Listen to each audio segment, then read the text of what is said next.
Hello everyone, I'm so grateful to have you here today. Have you ever considered growing your own mushrooms, specifically oyster mushrooms? If not, let me take you through why this is an excellent idea both for beginners and seasoned farmers, and why the future of oyster mushroom cultivation is incredibly promising. In the next few minutes, I will guide you through the basic steps of starting an oyster mushroom farm, the scientific principle behind it, and the exciting development that are shaping its future. So, let's dive right in. Starting your own oyster mushroom farm doesn't have to be complicated. In fact, one of the main reasons why oyster mushrooms are so popular is their relative ease of cultivation. So, let's break it down. The first thing you will need to do is prepare your own growing substrate. The substrate is material that will nourish the mushroom as it grows. Oyster mushrooms are quite adaptable and can thrive a variety of organic materials. Common substrates include straw, sawdust, coffee grounds, and even agricultural waste such as corn stalks or wheat straw. The important thing is that this material must be free from contaminants, which is why pasteurization is a key step in the process. Pasteurization is the process of heating the substrate to a specific temperature, usually around 160 Fahrenheit, that is 71 degrees Celsius, for about an hour. This kills off harmful bacteria and fungi while still preserving the nutrients in the material. After pasteurizing, let it cool down to room temperature. Now your substrate is ready to be inoculated with mushroom spawn. Next comes the fun part, inoculation. This is where you add the mushroom spawn to the substrate. The spawn is essentially a mixture of the mushroom mycelium, which is the vegetative part of the mushroom that look like a white threads and a carrier material. You want to make sure that the spawn is evenly distributed throughout the substrate. This is important because even distribution will ensure that the mycelium colonizes the substrate quickly and uniformly. When you mix the spawn into the substrate, do not compact it too much. The mycelium needs air to breathe as it grows. If you pack the substrate too tightly, it may inhibit growth. After inoculation, you will need to place the substrate in a warm, humid, and dark environment to allow the mycelium to spread and colonize the material.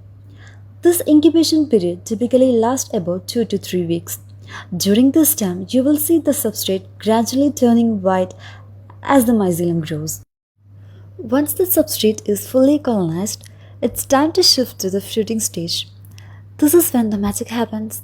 The mycelium is now ready to form fruiting bodies, what we call them mushrooms. To trigger fruiting, you need to adjust the environmental conditions. The substrate should be moved to a cooler space, ideally between 16 degrees Fahrenheit and 65 degrees Fahrenheit, that is 15 to 18 degrees Celsius. The mushrooms also need a high humidity level, ideally between 80% and 90%.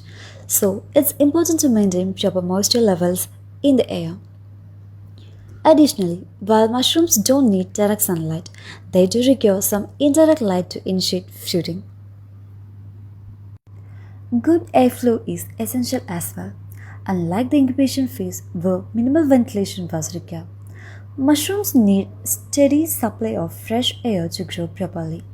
Without it, they may produce fewer or smaller mushrooms. During this stage, you will also want to regularly mist the substrate to maintain the humidity levels. In about 1 to 2 weeks, you should start to see the first signs of oyster mushroom sprouting. This will begin as a small primordia, tiny, pill-like structures before growing into full-sized mushrooms. When they are ready to harvest, you will notice the caps begin to flatten out and the edges will turn slightly upturned. Harvest them at this point before the caps open too widely and start releasing spores. When you're harvesting your oyster mushrooms, remember to handle them gently. Simply twist or cut the mushrooms at the base and avoid damaging the substrate. Here's a tip. After harvesting the first batch, you may be able to get multiple flushes or harvest from the same substrate. With proper care, you could potentially harvest 2 or 3 times from the same batch of substrate before it's exhausted. After each flush, allow the substrate to rest for a bit and ensure proper humidity for the next cycle of growth.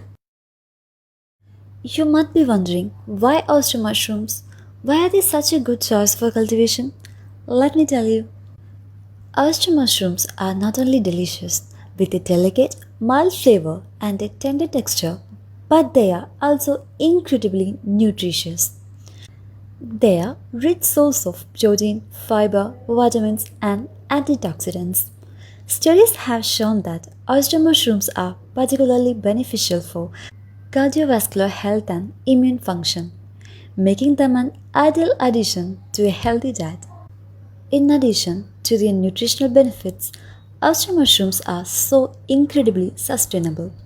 They grow quickly, require minimal space, and can even be cultivated on agriculture byproducts or waste. In a world where food security and environmental sustainability are becoming increasingly important, oyster mushrooms offer a promising solution. Now, let's talk about the exciting future of oyster mushroom farming. As demand for plant based protein grows, the commercial potential for oyster mushrooms continues to expand. The ability to be grown on organic waste material not only make them sustainable but also contributes to reducing food waste and supporting a circular economy. One of the most promising aspects of oyster mushrooms is their potential in bioremediation.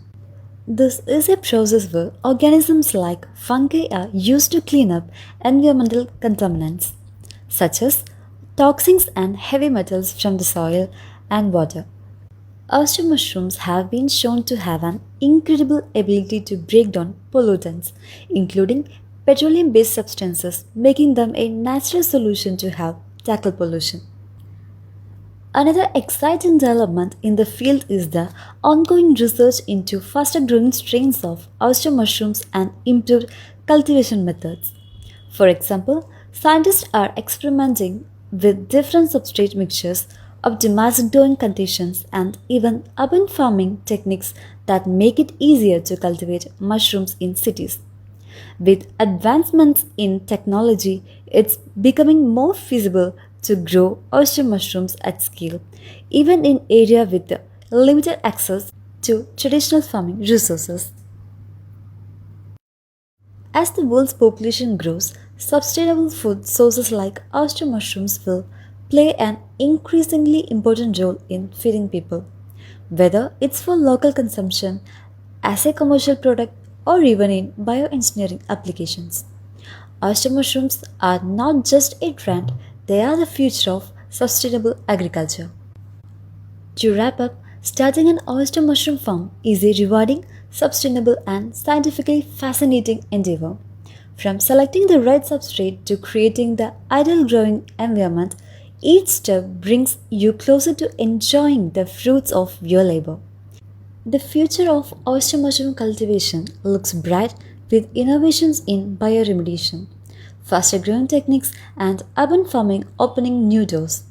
Whether you are looking to grow for personal use or explore it as a business, oyster mushrooms offer a valuable and exciting opportunity in the world of agriculture. I hope this presentation has sparked some ideas of your own mushroom cultivation journey. Thank you.